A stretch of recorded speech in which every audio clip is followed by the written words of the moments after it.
Camarades, moi je suis Anas Kazif, je suis cheminot sur le secteur du Bourget, militant Sudrail. À Paris Nord, nous on est en grève aujourd'hui ici avec vous sur mon secteur, en tout cas sur le secteur du Bourget. On a appelé à la grève et on pense que l'ensemble des camarades de la SNCF et l'ensemble des directions, en tout cas syndicales à minima de la SNCF, auraient dû appeler à cette journée du 17. Tant qu'à faire à suivre le texte de loi à chaque fois qu'il se balade d'un burlingue à un autre, je pense que le 17 décembre, le 17 février, il fallait en être, quoi, parce que ça, il faudra faire le 20 également, mais en tout cas, ça a plus de signification d'appeler aujourd'hui au 17 février que de ne pas appeler, de continuer à tirer des trains ou des métros aujourd'hui dans cette journée où le texte de loi pour lequel on a fait plus de 50 jours de grève rentre à l'Assemblée nationale. Pour moi, c'était un minimum.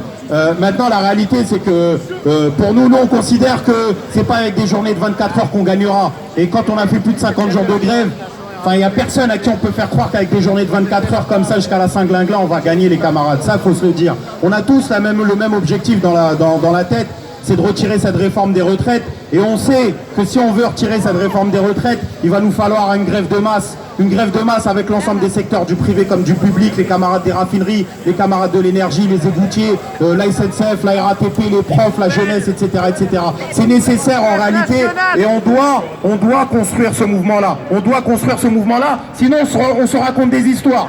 Et moi, je considère que mes camarades de lutte, ce ne sont pas des enfants à qui on racontera des histoires et à qui il faut raconter des histoires. On dit souvent qu'on est essoufflé, qu'on a besoin de récupérer notre souffle. Moi, les camarades, je ne suis pas essoufflé. Je ne sais pas si vous êtes essoufflés, mais on est obligé de reprendre le boulot parce qu'on n'a pas d'argent. Et ça, c'est un problème de fond. C'est un problème de fond. Et que l'ensemble, à minima, des confédérations syndicales auraient dû lâcher ne serait-ce que 10 balles ou 15 balles par adhérent pour faire en sorte qu'on tienne cette putain de grève. Moi, je vous le dis, les camarades, parce qu'il y a de l'argent et il y aurait dû avoir de l'argent, en tout cas pour les grévistes. Parce que derrière, ce qui se passe, si c'est une défaite pour le mouvement ouvrier, si c'est une défaite contre la réforme des retraites, c'est une défaite pour l'ensemble du mouvement syndical. Parce que les gens nous diront demain, laisse-moi avec tes grèves, laisse-moi avec tes syndicats, ça ne sert à rien, ça ne marche pas. Et moi, je veux que les gens y croient à la grève, je veux que les gens croient aux syndicalistes. Et pour ça, il va falloir qu'on mette toutes nos forces, qu'on se déploie de manière forte pour que dans les semaines, dans les jours à venir, on puisse construire une grève de masse. Je ne sais pas quand, il y en a, ils disent avril, on serait bien, en mai, on serait bien. Je ne sais pas quand est-ce que ça pourra se débloquer, mais en tout cas, il faut qu'on ait tout ça dans l'objectif.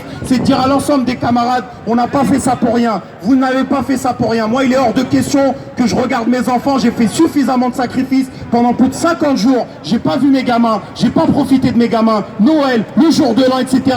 pour que je rentre chez moi et je retourne au boulot. Je vous le dis la vérité. Quand je vais au travail, qu'est-ce que je suis dégoûté. Quand je repense à nos piquets de grève, quand je repense à nos assemblées générales, quand je repense à cette fraternité, cette solidarité qu'on a pu avoir entre nous, de voir ici à quel point c'était blindé quand on était à Gare de Lyon, quand on voyait que même les forces de l'ordre, ils avaient peur des camarades de la RATP et de la SNCF lorsqu'ils étaient mobilisés. C'est vers ça, les camarades, qu'il va falloir aller très rapidement, terminer de taper sur le clou sur lequel on a tapé le 5 décembre. Et pour ça, il va falloir qu'il y ait une grève reconductible rapidement, massive, avec l'ensemble des secteurs du privé comme du public, et qu'on blinde les caisses de grève dès maintenant. Et si on a des caisses de grève pleines, ne vous inquiétez pas, le gouvernement il va flipper là-haut. Merci.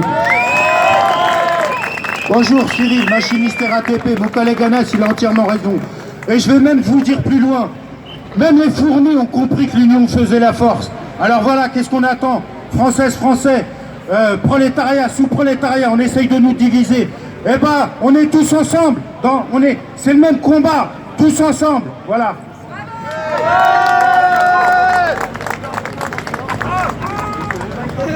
Bonjour à tous, Luc.